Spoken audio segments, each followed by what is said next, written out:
Hello friends, welcome to the new episode of Daddu's world. ഇന്ന് നമ്മളൊരു പുതിയ സെഗ്മെൻറ്റിലേക്കാണ് പോകുന്നത്.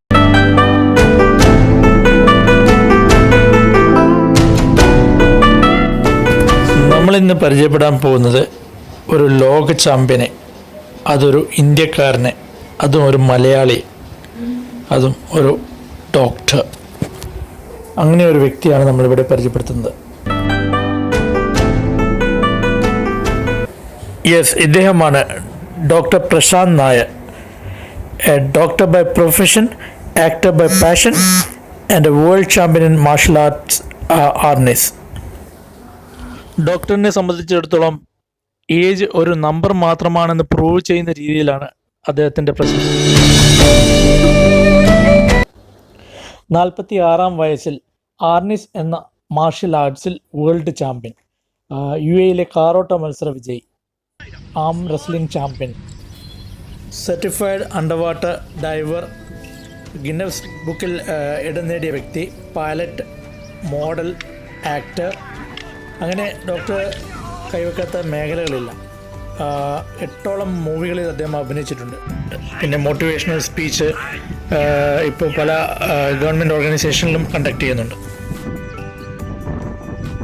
ഇന്ന് ഡാഡൂസ് വേൾഡിലൂടെ ഈ ലോക ചാമ്പ്യനെ നമുക്ക് കൂടുതൽ പരിചയപ്പെടാം.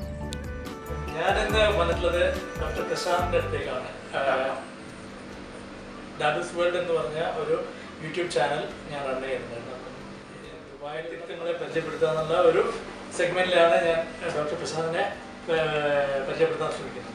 അപ്പോൾ ആക്ച്വലി ഡോക്ടറെ പറ്റി ഞാൻ അറിയുന്നത് മെസ്സേജിലൂടെ കാണുന്നത്. അപ്പം ഡോക്ടർ പ്രശാന്ത് ഇങ്ങനെ ലോക ചാമ്പ്യൻ, മലയാളി. അപ്പം ആ രീതിയിൽ വന്നപ്പോൾ ഞാൻ ഒന്നുകൂടി നോക്കി ആരാണ് ആളെന്നുള്ളത്.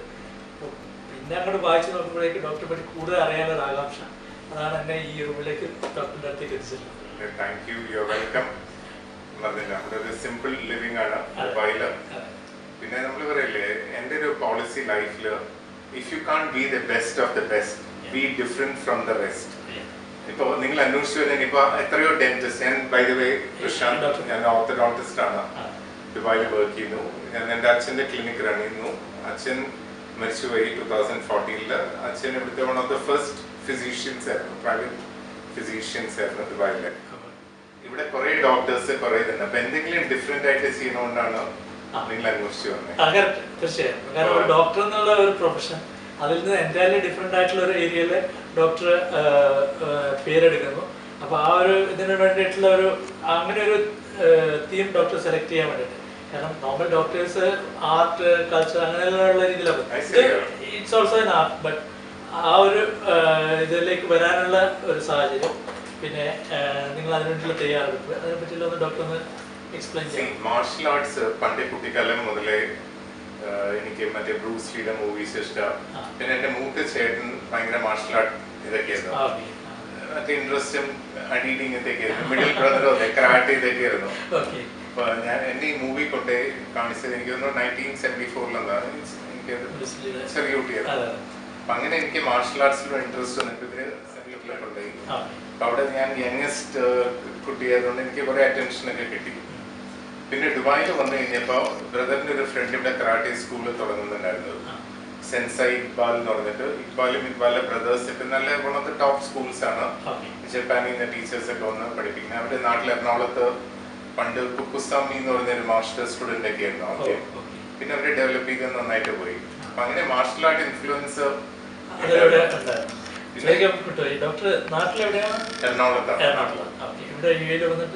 ദുബായില് ആക്ച്വലി വർക്ക് ചെയ്യാൻ തുടങ്ങിയത് 2000 തൊട്ടാണ്. പക്ഷെ എന്റെ കുട്ടിക്കാലം കുറെ നാൾ ഇവിടെ തന്നെയായിരുന്നു. 72, 73 ഒക്കെ തൊട്ട് ഇവിടെ തന്നെയായിരുന്നു. ഇന്ത്യൻ ഹൈസ്കൂളിലെ സ്റ്റുഡന്റ് ഒക്കെ ആയിരുന്നു.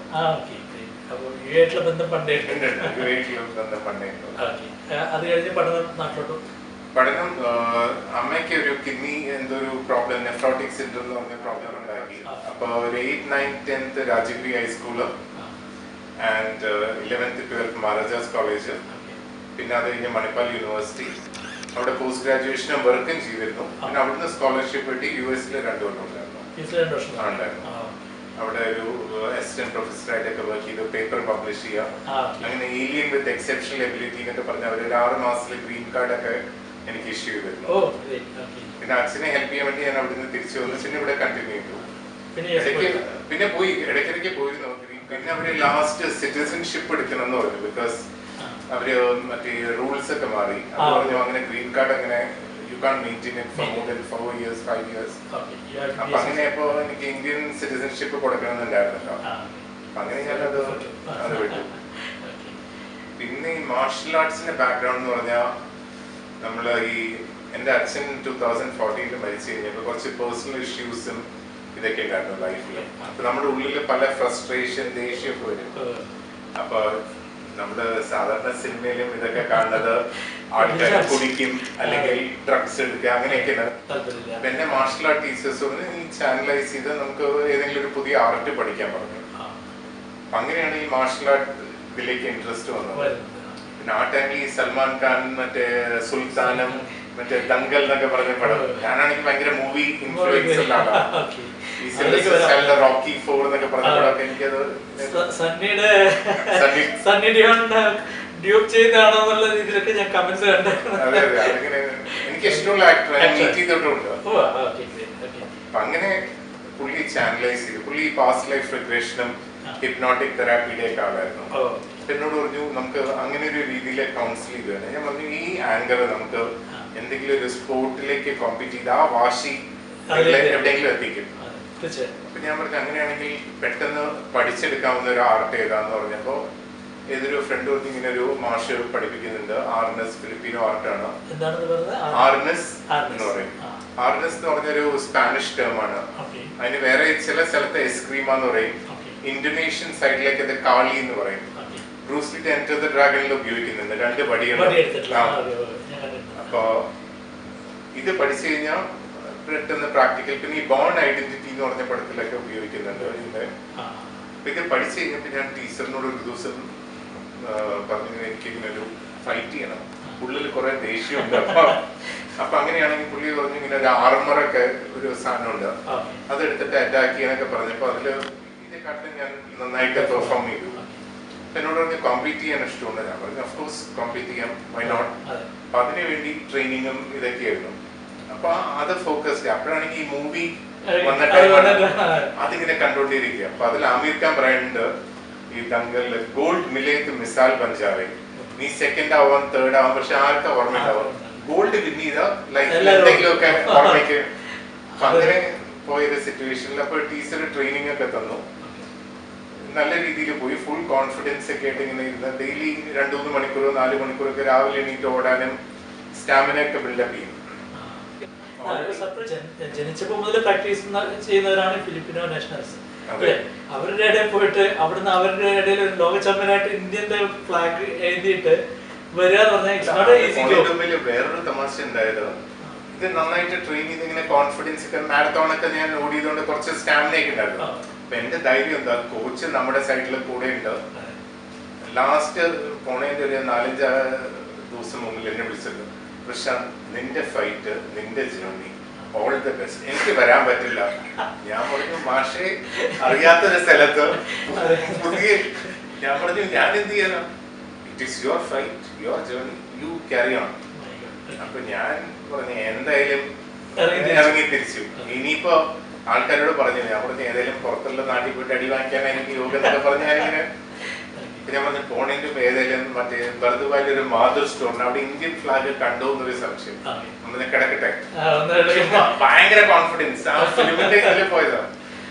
അപ്പൊ അവിടെ എത്തിക്കഴിഞ്ഞു കഴിഞ്ഞപ്പോ മറ്റേ ടൂർണമെന്റ് അറീന അവിടെയൊക്കെ പോയി പതുക്കെ ഇങ്ങനെ എത്തിയപ്പോ ആൾക്കാർ പ്രാക്ടീസ് ചെയ്യുന്നത് ഞാനിങ്ങനെ ക്വയറ്റായിട്ട് ഇരിക്കുകയാണ്. അപ്പൊ മാഷ് പറഞ്ഞിട്ട് ആരും എന്നെ കോൺടാക്ട് ചെയ്തു, യു ആർ പ്രശാന്ത്, എന്താ ഇവിടെ നിൽക്കണേ, യു ഷുഡ് വാച്ച്. ഞാൻ പറഞ്ഞില്ല I don't want to watch. ഞാൻ ആ ടൈം ആവുമ്പോ ഇറങ്ങും.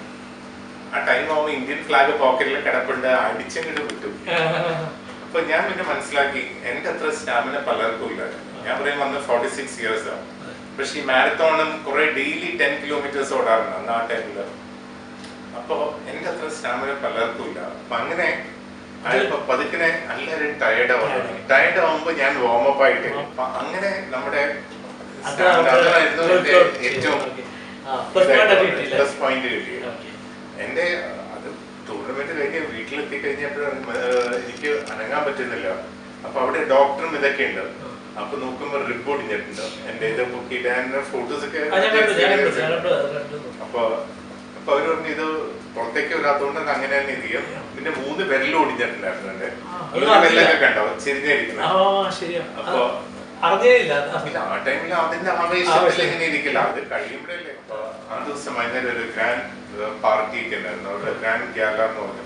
അപ്പൊ അവിടുത്തെ ഫിലിപ്പീനോ മൂവി സ്റ്റാറും ആക്ഷൻ അവരുടെ Olympic star cum movie star ഒരു മൻസൂർ ഡെൽ റൊസാരിയോ അയാളായിട്ട് കമ്പനിയായി. അപ്പൊ അയാള് ഫസ്റ്റ് ഇന്ത്യൻ എന്ന് പറഞ്ഞപ്പോ എല്ലാവർക്കും ഒരു കൗതുകം മതി. കുറെ പേര് വന്ന് ഫോട്ടോസ് എടുക്കുക.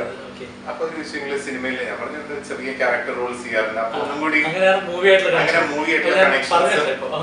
പക്ഷെ അങ്ങനെ വന്നപ്പോ ഈ വേൾഡിലെ കുറെ ഇത് വേൾഡ് ഹാൾ ഓഫ് ഫെയിം എന്ന് പറഞ്ഞാൽ ഈ ഹാൾ ഓഫ് ഫെയിം ടൂർണമെന്റിലെ പ്രത്യേകത എന്താണെന്ന് വെച്ചാൽ നമുക്ക് ആരെ വേണമെങ്കിൽ ചലഞ്ച് ചെയ്യാം. അവിടുത്തെ നാഷണൽ ചാമ്പ്യൻസ്, ഇന്റർനാഷണൽ ചാമ്പ്യൻസ്, വേൾഡിലത്തെ പല ചാമ്പ്യൻസും എല്ലാവരും open fight. Last man standing is the grand champion. അപ്പോൾ അപ്രോക്സിമേറ്റ്ലി ഒരു 40 പേരുണ്ടായിരുന്നു. നമ്മൾ 40 പേരെ കണ്ടിന്യൂസ് ഫൈറ്റ് ചെയ്യണ്ട. എന്താന്ന് വെച്ചാൽ പകുതി കഴിക്കുമ്പോൾ കുറെ പേരെ കൊളാപ്സ് ചെയ്യും. അതിന്റെ ഇടയിൽ സ്റ്റാമിന ഉള്ളവരെ പിടിച്ചു വെക്കുക. നമ്മൾ ചിലപ്പോൾ 10-15 പേരോട് ഫൈറ്റ് ചെയ്യേണ്ടി വരുമല്ലോ, ചിലപ്പോൾ 10 പേരോടോ. പക്ഷെ എല്ലാവരും ഫൈറ്റ് ചെയ്ത് ക്യാൻസൽ ചെയ്ത് ലാസ്റ്റ് ആള് ജയിക്കുന്ന ആൾക്കാണ് ഈ മെഡൽ കിട്ടുക. അപ്പൊ അങ്ങനെ എനിക്ക് ആ ഭാഗ്യമുണ്ട്, ഹാൾ ഓഫ് ഫെയിം എന്ന് പറഞ്ഞ. അപ്പൊ അങ്ങനെ അത് ജയിച്ചപ്പോ അമേരിക്കയിലത്തെ ഒരു ടെഡ് ഗാംബോട്ടില്ല എന്നുള്ള വേൾഡ് ടോപ്പ് ഫൈറ്റേഴ്സിന്റെ ഒരു ബുക്ക് ഇറക്കിയില് എന്റെ പേരും എന്നെ ലിസ്റ്റ് ചെയ്തു. അങ്ങനെ നമ്മള് എൻറ്റർ ദ ഡ്രാഗണിലെ മറ്റേ ബ്രൂസ്ലിയുടെ ഫ്രണ്ട് ചക്ക് നോറിസ്, അയാളുടെ വൈഫും അവരുടെ ഫ്രണ്ട്സും അങ്ങനെ എല്ലാവരുമായിട്ട് ടച്ച് ആയി. എന്റെ കുട്ടിക്കാലത്ത് ഞാൻ ഐഡലൈസ് ചെയ്ത മാർഷൽ ആർട്ട് സ്റ്റാർസ് ഒക്കെ അവരൊക്കെ ആയിട്ട് ടച്ചും കണക്ഷൻസ് ആയി. അപ്പൊ അങ്ങനെ അത് കഴിഞ്ഞപ്പോ ദുബായ് പേപ്പറിലും നാട്ടിലെ പേപ്പറിലും കുറെ കവറേജും നിങ്ങളെ പോലെയുള്ള ആൾക്കാരൊക്കെ അറ്റ്ലീസ്റ്റ് അങ്ങനെ ഞാനൊരു ജീവിച്ചിരിക്കേണ്ടത് മനസ്സിലാക്കാറില്ല. അതെങ്ങനെ ഒരു ആഗ്രഹം കൂടിയാണ്. നമ്മുടെ നാട്ടില് നമ്മള് ഇന്ത്യൻ ഒരാള് ഇത്രയും നല്ല ലക്ഷ്യമായിട്ട് അത് എവിടെയും അത് അങ്ങോട്ട് പൊലിപ്പിച്ച് കാണിക്കുന്നത്. മറ്റുള്ളവര് ചെറിയ കാര്യങ്ങൾ ചെയ്യുമ്പോഴേക്ക് ആൾക്കാർ ഓടി വന്നിട്ട് അത് വലിയൊരു ഫെയിമായിട്ട് കൊണ്ടു നടക്കുന്നേരം ഇറ്റ്സ് മൈ എന്താ പറയാ ഒരു ആഗ്രഹം പോലെയാണ്. നിങ്ങൾ വന്ന് കാണുക, അറ്റ്ലീസ്റ്റ് എന്റെ സൈഡിൽ നിന്നുള്ള ഒരു എന്താ പറയാ കൺഗ്രാറ്റ്സ് പറയുക എന്നുള്ള ആ ഒരു ഇത് കൂടിയായിരുന്നു. എനിക്ക് വേറെ കാര്യം ഇഷ്ടമായത് ഫിലിപ്പീൻസ് നമ്മളായിട്ട് ഞാൻ അതിനെപ്പറ്റി സ്റ്റഡി ചെയ്ത് നോക്കിയപ്പോ നമ്മുടെയും ഫിലിപ്പീൻസിനെയും പല കൾച്ചറും സിമിലാരിറ്റി ഉണ്ടായിരുന്നു. ഈ സ്പാനിഷ് ഇൻവേഷൻ വരുന്നതിന്റെ മുന്നേ നമ്മുടെ ഈ ആർട്ട് എന്ന് പറയുന്നത്, ഈ ഫിലിപ്പീനോ ആർട്ടിസ്റ്റ് എന്ന് പറഞ്ഞ ആർട്ട് പണ്ട് ഇന്ത്യയിൽ നിന്ന് പോയതാന്ന് പറയുന്നത്. അവര് വിസായൻ എന്ന് പറയുന്നത് നമ്മുടെ വിജയനഗര എംപയർ ആയിരുന്നു. അവര് വിസായൻ ട്രൈബ് എന്ന് പറയുന്നത് നമ്മുടെ വിജയനഗര എംപയർ. അവര് മലേഷ്യ വരെ എക്സ്റ്റെൻഡ് ചെയ്തിരുന്നു, മലേഷ്യ ഇന്തോനേഷ്യ വരെ. അപ്പൊ അവിടെ നിന്ന് ഈ സ്പാനിഷ് ആൾക്കാർ അറ്റാക്ക് ചെയ്ത് അപ്പൊ കുറച്ച് ആൾക്കാര് ഇവരുടെ അടുത്തുനിന്ന് പോയിട്ട് ഈ പഠിച്ചു, അടിതട ഇങ്ങനത്തെ കാര്യങ്ങളൊക്കെ പഠിച്ചു. അത് നമ്മുടെ ഇന്ത്യൻ സിസ്റ്റമാണ് കൺവേർട്ട് ചെയ്തത്. അപ്പൊ അങ്ങനെ സ്പാനിഷുകാരുടെ ഫൈറ്റിംഗ് ഇവര് മിക്സ് ചെയ്ത് മോഡേണൈസ് ചെയ്തു. അപ്പൊ ഫിലിപ്പീൻസ് ഇതൊക്കെ കുറെ കറങ്ങാനൊക്കെ പറ്റി. നമ്മുടെ നാട്ടിലത്തെ ഡിഷ് അട തട്ടി ഇതൊക്കെ ഇല്ല, ഈ ഇലയുടെ അകത്ത് ഈ ശർക്കരയും ഇതൊക്കെ വെച്ചിട്ടുള്ള ആ ഡിഷൊക്കെ ഫിലിപ്പീൻസിലുണ്ട്. പിന്നെ എല്ലായിടത്തും കായവറുത്ത് വിൽക്കാനുണ്ട്. അതും എനിക്ക് ഭയങ്കര എങ്ങനെയാണ് മൂവിയായിട്ട് കണക്ഷൻ? അതിന് മുന്നേ ഉണ്ടോ അതിന് ശേഷം? മൂവിയായിട്ടുള്ള കണക്ഷൻ പറയുന്നത് ഞാൻ നമ്മുടെ സ്കൂൾ ടൈമിൽ ഒരു കാര്യം പറയണം. ഞാൻ ദുബായിൽ പഠിക്കുമ്പോൾ വൺ ഓഫ് ദ ഫാറ്റസ്റ്റ് കുട്ടിയായിരുന്നു ആക്ച്വലി. ദുബായിൽ അറിയാലോ. അത് കഴിഞ്ഞ് ഈ അമ്മയ്ക്ക് അസുഖമായപ്പോ അച്ഛൻ നാട്ടിൽ കൊണ്ട് ചേർത്തു. നാട്ടിൽ ചെന്നപ്പോ എല്ലാവർക്കും ഒരു ഞാനൊരു കാഴ്ച വസ്തു, ഇത്രയും തടിയുള്ള ഒരാൾ അന്നത്തെ ടൈമിലൊന്നും ചട്ടിയായിട്ടുള്ള ആൾക്കാരില്ല. അപ്പൊ ഈ രാജഗിരി സ്കൂളിൽ ചേർത്തപ്പോ അവിടെ കമ്പൽസറി ആയിട്ട് ലിറ്റററി കോമ്പറ്റീഷൻ സ്റ്റേജിൽ പങ്കെടുക്കണം എന്തെങ്കിലും. ഞാൻ പറഞ്ഞു എനിക്ക് പറ്റുന്നില്ല, ഐ എം ഷൈ, അങ്ങനെ ഇങ്ങനെ എന്നൊക്കെ പറഞ്ഞു. അവർ പറഞ്ഞു ഒരു രക്ഷയില്ല. അവിടുത്തെ പ്രിൻസിപ്പൾ ഭയങ്കര സ്ട്രിക്റ്റ് ആയിരുന്നു. അവർ പറഞ്ഞു നിങ്ങൾ എല്ലാവരും ആ സ്റ്റേജ് ഫ്രൈറ്റ് ഓവർകം ചെയ്തേ പറ്റൂ. അപ്പൊ എന്റെ തടി വെച്ചിട്ട് ഏത് ക്യാരക്ടർ ലോറൽ ആൻഡ് ഹാർഡി, ഏതൊരു ചെറിയൊരു പയ്യനെ എന്നെ കൂടി മീശയൊക്കെ ഇങ്ങനെയൊക്കെ ആക്കി ടൈ ഒക്കെ ഇട്ടു. അപ്പൊ എനിക്കാണെങ്കിൽ ഭയങ്കര പേടി. ഈ എന്തെങ്കിലും ചെയ്യൊരു ബലൂൺ ഊതിയിട്ട് ഇങ്ങനെ കളയോ എന്തെങ്കിലും കാണിച്ചാൽ മതി എന്ന് പറഞ്ഞോട്. പക്ഷെ സ്റ്റേജിൽ കയറണം. പക്ഷെ സ്റ്റേജില് പേടിച്ചിട്ട് കാല് വരച്ചിട്ട് എപ്പോഴും തട്ടി ഞാൻ കമന്നടിച്ച് വീണു, ഫുൾ ഫേസ് അടിച്ചു. അപ്പൊ അടിച്ചു കഴിഞ്ഞപ്പോ ആൾക്കാര് സൈലൻസ്, പിന്നെ കുറെ പേര് ചിരി ക്ലാപ്പ് അടിക്കുക. അപ്പൊ എന്റെ മനസ്സിൽ കരയണം എണീക്കണോ എന്താണ് എനിക്ക് അറിഞ്ഞൂടാ, ബിക്കോസ് ഞാൻ ഫസ്റ്റ് ടൈമാണ്. പക്ഷെ എണീറ്റ് കഴിഞ്ഞപ്പോൾ എല്ലാവരും വിചാരിച്ചു ഞാൻ ആക്ടിന്റെ ഒരു അങ്ങനെ. ആ ടൈമില് ഫസ്റ്റ് പ്രൈസ് എനിക്ക് ഫാൻസി ഡ്രസ് മറ്റേ ഈ സ്കിറ്റില് ലോറൽ ഹൈഡിക്ക് പ്രശാന്തിന് ബെസ്റ്റ് ആക്ടർ. അത് കഴിഞ്ഞ് തടിയിൽ എന്ത് ക്യാരക്ടറും സാന്റാക്ലോസ്, ക്രിസ്മസ്, ഫാദർ, അങ്ങനത്തെ എന്ത് ക്യാരക്ടറും എന്നെ ഞാൻ ഭയങ്കര പോപ്പുലർ. അപ്പൊ തടി എന്റെ ഒരു അഡ്വാൻറ്റേജ് ആയി മാറി. അങ്ങനെയാണ് ഈ ഫിലിം ഇത് ക്രേസ് ഐ മീൻ ഇത് വന്നത്, സ്റ്റാർട്ട് ചെയ്തത്. പിന്നെ കാണാനുള്ള വലിയ പക്ഷെ ആക്ട് ചെയ്യണമെന്നൊന്നും ഉണ്ടായിരുന്നു, ബിക്കോസ് പലരെയും അറിയായിരുന്നു. ഈവൻ ചില റിലേറ്റീവ്സ് ഡിസ്റ്റന്റ്ലി മൂവി ആയിട്ട് കണക്റ്റഡ് ഒക്കെ ഉണ്ട്. പക്ഷെ ഇതിൽ ഇൻട്രസ്റ്റ് വന്നത് 2007 എന്റെ അച്ഛൻ കടുപ്പിലായിട്ട് കുറച്ചുകള് മറ്റേ ഇത് കോമയിലേക്ക് ആയിരുന്നു ഇവിടെ ഹോസ്പിറ്റലില്. അന്നാണ് ക്ലിനിക്കിന്റെ റെസ്പോൺസിബിലിറ്റി എന്റെ തലയിൽ വന്നത്. അപ്പൊ ഭയങ്കര ഷാബി ആയിട്ട് ഷേവ് ഒന്നും ചെയ്യാതെ നടക്കും. എന്റെ ഫ്രണ്ട് പറഞ്ഞു നിനക്ക് മില്യനെയർ ആവാൻ പറ്റില്ല, പക്ഷെ മില്യനെയർ പോലെ ആക്ട് ചെയ്യാൻ നിനക്ക് പറ്റൂല്ലോ. അപ്പൊ എന്റെ ഒരു ഫ്രണ്ട് ഹരി എന്ന് പറഞ്ഞ ബാങ്കിൽ വർക്ക് ചെയ്യുന്ന ഒരു മാനേജർ പറഞ്ഞു ജോ ദിക്താ ഹേ വോ ബിക്താ ഹേ. അപ്പൊ എന്നോട് പറഞ്ഞു നീ ഗ്രൂം നിന്റെ ഇത് ഇമ്പ്രൂവ് ചെയ്യണ കാണാന്ന് പറഞ്ഞു.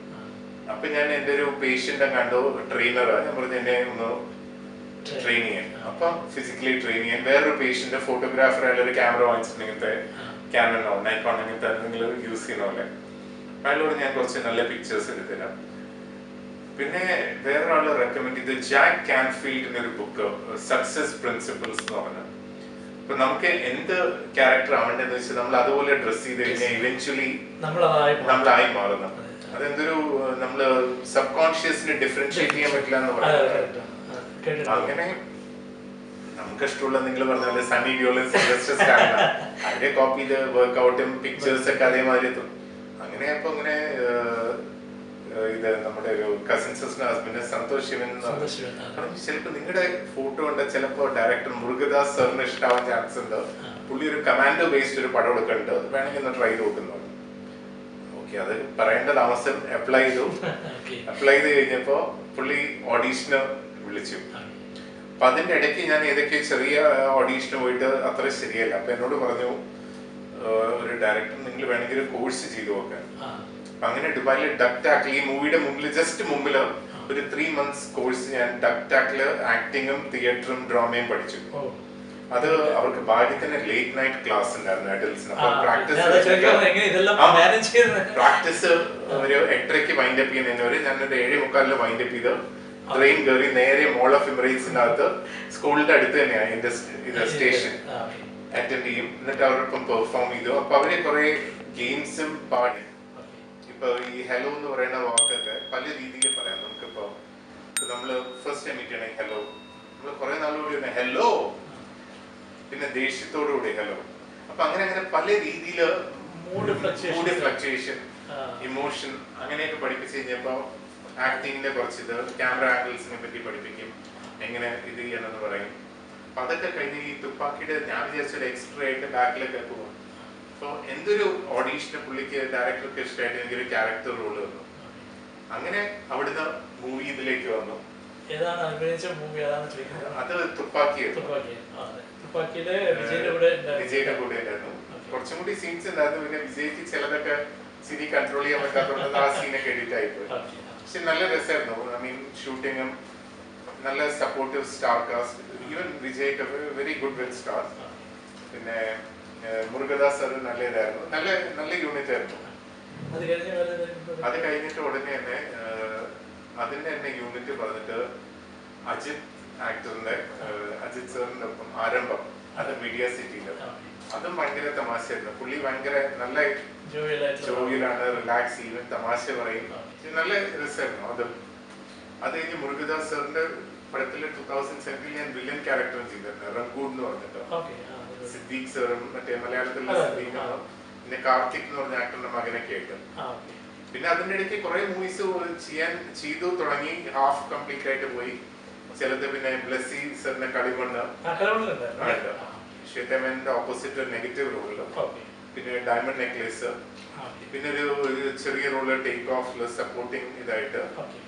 അങ്ങനെ അങ്ങനെ അങ്ങനെ കുറച്ച് നല്ല അഡ്വർടൈസ്മെന്റ്സും കിട്ടി. അതിനൊപ്പം ഉണ്ടായിരുന്നു. ഒന്ന് സൂറിക് ലൈഫ്, 2012 സൂറിക് ലൈഫിന്റെ അഡ്വർടൈസ്മെന്റ് ഇൻഷുറൻസിന്റെ.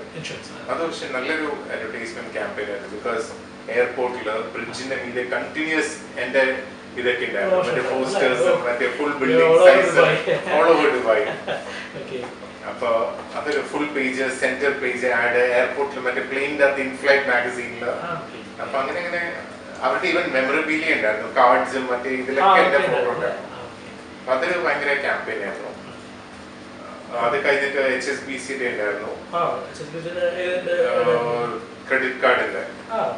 പിന്നെ അൻസാരി എക്സ്ചേഞ്ചിന്റെ വിസ കാർഡ് ഉണ്ടായിരുന്നു.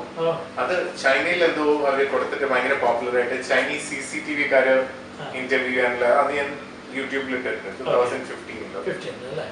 മാർഷൽ ആർട്സ് പ്രാക്ടീസ് ചെയ്യുന്ന ആക്ടർ ആ ആഡ് ചൈനയിൽ എന്തോ ചില ആഡ് ഇല്ലേ ക്ലിക്കായ അങ്ങനെ എന്തോ കണ്ടോ. പിന്നെ സെൻസുരൻകാരുടെ ആഡ് ചെയ്തു ടൂത്ത് പേസ്റ്റ്, അത് പിന്നെ കുറെ ഡോക്ടേഴ്സ് ചെയ്യുന്നുണ്ട്. അങ്ങനെ അങ്ങനെ ഇടയ്ക്കിടയ്ക്ക് കൊണ്ടുകൊണ്ടിരിക്കും ആഡ്.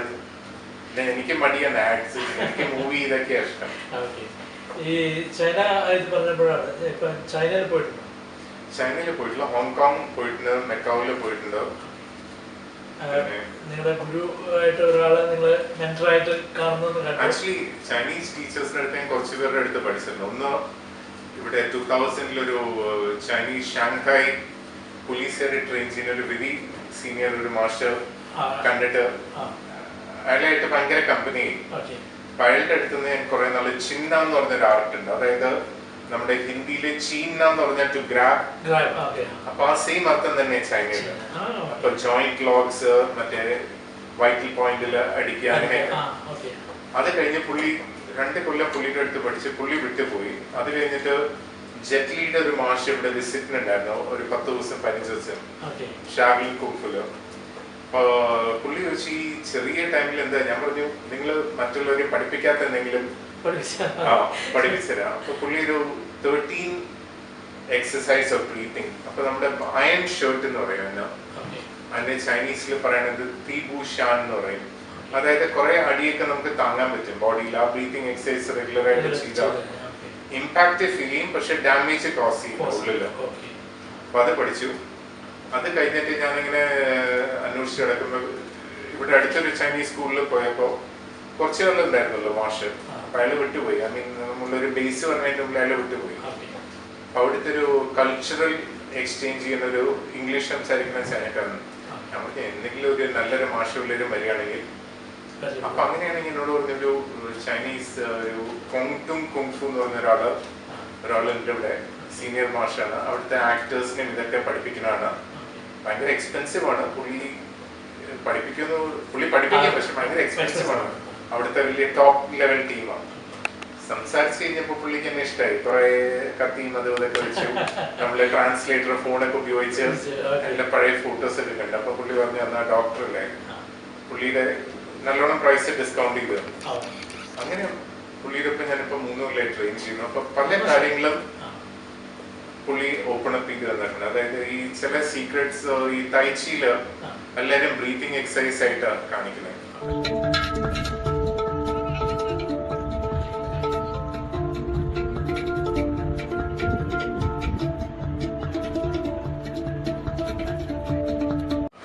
പഠിപ്പിക്കുന്നത്.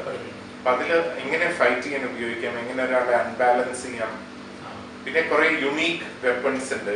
അതൊക്കെ ഞാൻ പഠിച്ചുകൊണ്ടിരിക്കുന്നുണ്ട്. എന്റെ ഒരു ആഗ്രഹം ഒരു വർക്കിംഗ് നോളജ് വേണം. നമ്മള് എന്ത് ടൈപ്പ് വെപ്പണും എന്തെടുത്താലും അതിനെ പറ്റിയില്ല. അപ്പൊ ഇപ്പൊ പുള്ളിയുടെ ഇതിന് വേണ്ടിയിട്ടും ചൈനീസ് ഇന്റർവ്യൂ ചെയ്തപ്പോ അവർക്ക് എന്നെ ഇന്റർവ്യൂ എന്ന് പറഞ്ഞാൽ അങ്ങനത്തെ ഒരു ഇന്റർവ്യൂ ഇതും കിട്ടി. ഡോക്ടറും ഈ ചൈനീസ് കൂടെയുള്ള ഒരു ഇന്റർവ്യൂ. അത് എവിടെയാണ് വരുന്നത്? അത് ഇന്റർനാഷണൽ സിറ്റിയിലായിരുന്നു. അല്ല ഇത് ചൈനീസ് ടിവി ആണോ അതോ? ചൈനീസ് ടിവിയിലാണ്. ഇല്ല, അത് കൂടാതെ എനിക്ക് തോന്നുന്നു 2018 ഇന്ത്യയും ചൈനയും കൂടി കൊളാബറേറ്റ് ചെയ്തൊരു മൂവി, ഒരു ആക്ഷൻ മൂവിയില് എന്നെ എടുത്തിരുന്നായിരുന്നു ഒരു ക്യാരക്ടർ റോള്. ബ്രൂസ്ലിനെ ബേസ് ചെയ്തിട്ടുള്ള ഒരു കഥയായിരുന്നു. അത് പക്ഷെ നടന്നില്ല. I mean I think VR Shetty one of the ഫൈനാൻസേഴ്സും വേറെ കുറെ പേരുണ്ടായിരുന്നു. പിന്നെ അത് ഫൈനാൻഷ്യൽ അർമാനി ഹോട്ടലിൽ വലിയ പാർട്ടിക്ക് ഉണ്ടായിരുന്നു. അത് അഫ്ഗാനിസ്ഥാനിൽ നിന്നൊരു ബ്രൂസ്ലി പോലെ ഒരു ചായൽ ഒരാളേക്ക് എടുത്തിട്ടുണ്ടായിരുന്നു, അലി അബ്ബാസ് എന്ന് പറഞ്ഞ ആള്.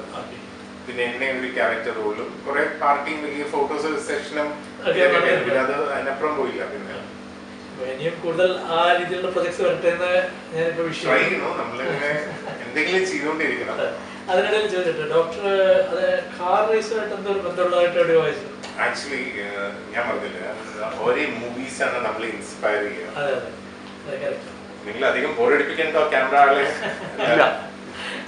അപ്പൊ ഈവൻ ഈ ഡിപ്രഷൻ ടൈമില് നമ്മൾ ഈ how old are you movie കണ്ടു കഴിഞ്ഞിട്ടാണ് നമുക്ക് റണ്ണിങ്ങിൽ ഇൻട്രസ്റ്റ്. ഓക്കെ, മാരത്തോൺ എൻ്റെ ഒരു cousin sister husband doctor Rakesh ഒരു നല്ല പ്രൊഫഷണൽ മാരത്തോൺ റണ്ണറാണ്. അപ്പൊ പുള്ളി എന്നെ ട്രെയിൻ ചെയ്ത് അങ്ങനെ മാരത്തോണിൽ ഇൻട്രസ്റ്റ് വന്നു. അത് കഴിഞ്ഞ് ഈ ജിന്ദഗി നെഹി മിലേഗി ദുബാര എന്ന് പറഞ്ഞ മൂവിയില്ല, ഒരു ഹൃതിക് റോഷനും മറ്റേ ഇവരൊക്കെ ഉള്ള കത്രീന കൈഫ് ഒക്കെ ഉള്ള. അപ്പൊ അതില് അവര് കാണിക്കുന്ന ഓരോ ആൾക്കാര് അവരുടെ ഫിയർ, ഉള്ളിലത്തെ പേടി മാറാൻ വേണ്ടി ചിലത് സ്പോർട്ടായിട്ട് റിലേറ്റ് ചെയ്തിട്ട് അതിനൊരു എനിക്കൊരു സൈക്കോളജിക്കൽ ഇമ്പാക്ട് തോന്നി. അപ്പൊ ഞാൻ എന്റെ ഫിയർ എന്താന്ന് ഇത് ചെയ്യാൻ വേണ്ടി ആദ്യം സ്കൂബ ഡൈവിംഗ് ചെയ്തു. ബിക്കോസ് വെള്ളത്തിന്റെ ഏറ്റവും അണ്ടർ വാട്ടർ അത്. അതില് ഫൈനൽ ഡേ ടെസ്റ്റ് തന്നെ നമ്മള് കരയുടെ സൈഡിൽ ചെറിയ ഷാലോ സൈഡിൽ നിന്ന് തുടങ്ങുക. എന്റെ ഇൻസ്ട്രക്ടർ പറഞ്ഞ് നമ്മള് താഴെ മാത്രം നോക്കുക, നമ്മൾ ഫിഷസ് നോക്കുക, ഇത് നോക്കുക എന്ന് പറഞ്ഞിട്ട് എന്നോട് പറഞ്ഞു let's go for A swim എന്ന് പറഞ്ഞപ്പോൾ നമ്മൾ വിചാരിക്കുന്ന എന്താ, നിലം തൊട്ടടുത്താണ്, നത്തിങ് ടു വറി. കുറെ ഇങ്ങനെ നീന്തി ഫിഷ് കണ്ടോ, അത് കണ്ടോ, ക്രാബ് കണ്ടോ എന്നൊക്കെ ഇങ്ങനെ ഇയാളിങ്ങനെ പറയാനുണ്ട്. അപ്പൊ ഒരു നല്ലൊരു വലിയൊരു ഏരിയ കണ്ടപ്പോൾ പറഞ്ഞു ഇതെല്ലാം ഊരി ക്ലീൻ ചെയ്തിട്ട് തിരിച്ചു വെക്കാൻ. അപ്പൊ സാധാരണ ആൾക്കാരാണെങ്കിൽ പാനിക് ചെയ്യും വെള്ളത്തിന്റെ അടിയിൽ ഇത്. ഇപ്പൊ നമ്മുടെ വിചാരം എന്താ, നമ്മളിപ്പോഴും 4 feet ഇങ്ങനെ പൊങ്ങി കഴിഞ്ഞാൽ ഇത്. അപ്പൊ ഇതെല്ലാം ചെയ്തു ഒരു. അപ്പൊ അയാൾ പറഞ്ഞു വെരി ഗുഡ് എന്ന് പറഞ്ഞു. Now let's go up. നോക്കി കഴിയുമ്പോൾ കാണാൻ പറ്റുന്നില്ല. അപ്പൊ നമ്മൾ ഈ ഫീറ്റ് ചെക്ക് ചെയ്യുന്ന മീറ്റർ ഉണ്ട്, നോക്കുമ്പോ വി ആർ 60 to 90 ഫീറ്റിന്റെ ആ റേഞ്ചില്. അപ്പൊ നമുക്ക് പേടി, പാനിക്, റിലാക്സ് ചെയ്തിട്ട് അപ്പൊ കയറി കഴിഞ്ഞപ്പോ നമ്മള് we were 5-6 kilometers of the shore. അപ്പോഴാണ് നമ്മൾ റിയലൈസ് ചെയ്യുന്നത് നമ്മള് പല കാര്യങ്ങളും. അപ്പൊ ആ ടെസ്റ്റ് പാസ്, ഫിയർ ഇത്. അത് കഴിഞ്ഞ് ഈ ഹാൻഡ്ലിംഗ് ഓഫ് വെപ്പൺസ്, ശരിക്കുള്ള തോക്ക്, അത് ഷാർജയില് ഒരു ഷൂട്ടിംഗ് ക്ലബ് ഉണ്ട്. അവിടെ ബൈജു എന്ന് പറഞ്ഞൊരു ഇൻസ്ട്രക്ടർ ഉണ്ട്, മലയാളിയല്ല, നല്ല. അപ്പൊ അങ്ങനെ കുറെ തോക്കും മറ്റേ റിയൽ ബോ ആൻഡ് ആരോ ഒക്കെ ട്രൈ ചെയ്യാൻ പറ്റി. ഇപ്പൊ ഗൺ ഹാൻഡിൽ ചെയ്യണതും എങ്ങനെയാ തുറക്കണേ അതൊക്കെ പഠിപ്പിച്ചിരുന്നു. അപ്പൊ അങ്ങനെ ഗണ്ണിന്റെ ഇതായി. അത് കഴിഞ്ഞ് സ്കൈ ഡൈവിംഗ് ഞാൻ USC ചെയ്തിട്ടുണ്ട്. ഹൈറ്റ് അത് ട്രൈ ചെയ്തു. അത് അപ്പൊ ഹൈറ്റിനോടുള്ള പേടിയില്ല. പിന്നെ ഇവിടെ റാസൽ കീമിൽ പോയിട്ട് ചെറിയ പ്ലെയിൻ എങ്ങനെ ഫ്ലൈ ചെയ്യണേന്ന് പറഞ്ഞ് അത് പഠിക്കാൻ പോയി. കുറച്ച് ക്ലാസ് അതിൽ പോയി. അത് അത്യാവശ്യം ഹാൻഡിൽ ചെയ്യാൻ. പിന്നെ ലൈസൻസ് കൊടുത്തിട്ടില്ല, ബിക്കോസ് അതിന് ഒരു 30,000 കണ്ടുമാണ് അതിന്റെ ഫീ വരുന്നത്. അപ്പൊ അങ്ങനെ അങ്ങനെ ഓരോന്ന് കഴിഞ്ഞപ്പോ പിന്നെയാണ് ഈ ഫാസ്റ്റ് ആൻഡ് ഫ്യൂരിയസ് പറഞ്ഞത്. അപ്പൊ അതില് ഈ ഡ്രിഫ്റ്റിംഗ് എന്ന് പറഞ്ഞിട്ടുണ്ട്, വണ്ടി ഫുൾ സർക്കിൾ. അങ്ങനെയാണ് നമ്മള് ഷാർജയിൽ പോയിട്ട് ഇത് കിട്ടിയത്. കാർ റേസിംഗ് ഇല്ല, പിന്നെ മെർസിഡീസിന്റെ ഒരു കാർ റാലി ഞാൻ പങ്കെടുത്തിട്ടുണ്ടായിരുന്നു. അത് കറക്റ്റ് ടൈമിന് ഇത് ചെയ്തുകൊണ്ട് ആ കംപ്ലീറ്റ് ചെയ്ത കറക്റ്റ് ആൾക്കാർക്കൊക്കെ ഗിന്നസ് ബുക്കിന്റെ സർട്ടിഫിക്കറ്റ് കിട്ടി. ആ റാലിയില് കംപ്ലീറ്റ് ചെയ്ത ആദ്യത്തെ എത്രയോ പേർക്ക്. അപ്പൊ അതിൽ കംപ്ലീറ്റ് ചെയ്ത ഫസ്റ്റ് പേഴ്സൺ ഞാനായിരുന്നു ആ ടൈമിംഗിൽ. ദാറ്റ് വാസ് എ കാറായിട്ട് ബന്ധമുള്ള ഒരു റാലി. കാർ റേസിംഗ് അല്ല, മറ്റേത് ഈ കാർ സ്റ്റണ്ട് ഇത് പഠിച്ചത് ഇവിടെ ദുബായ് ഓട്ടോഡ്രോമില്. ഡോക്ടർ കൈവെക്കാത്ത ഏതെങ്കിലും ഏരിയ ഉണ്ടോ? ഇല്ല, അങ്ങനെയൊന്നുമില്ല. നമ്മള് ട്രൈ ചെയ്ത് നോക്കും.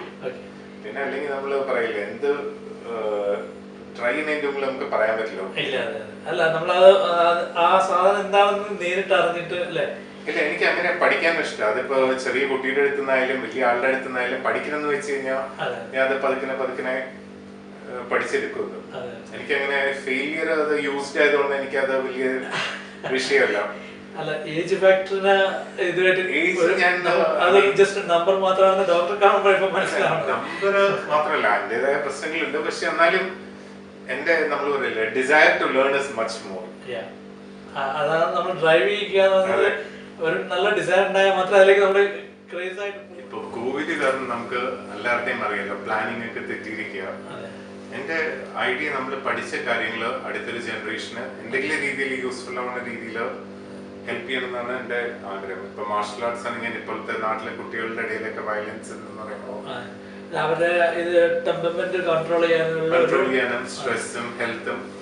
ബിക്കോസ് ഇപ്പോഴത്തെ പല തിയറീസും വരുന്നുണ്ട്. ഇപ്പൊ കോവിഡിനെ പറ്റി വൈറസ് അങ്ങനെയായി, വൈറസ് എവിടെ എഫക്ട് ചെയ്തു, പക്ഷെ ഹെൽത്തി ആയിട്ടുള്ള ഒരു ഇൻഡിവിജ്വലിനെ അത് അധികം എഫക്ട് ചെയ്യുന്നില്ല. അപ്പൊ ആ കോൺസ്റ്റന്റ് ആയിട്ട് വെക്കുകയാണെങ്കിൽ, നമ്മളിപ്പോ എന്തെങ്കിലും ചെയ്തുകൊണ്ടിരിക്കുകയാണെങ്കിൽ സ്റ്റേ ആക്റ്റീവ്, സ്റ്റേ സേഫ്.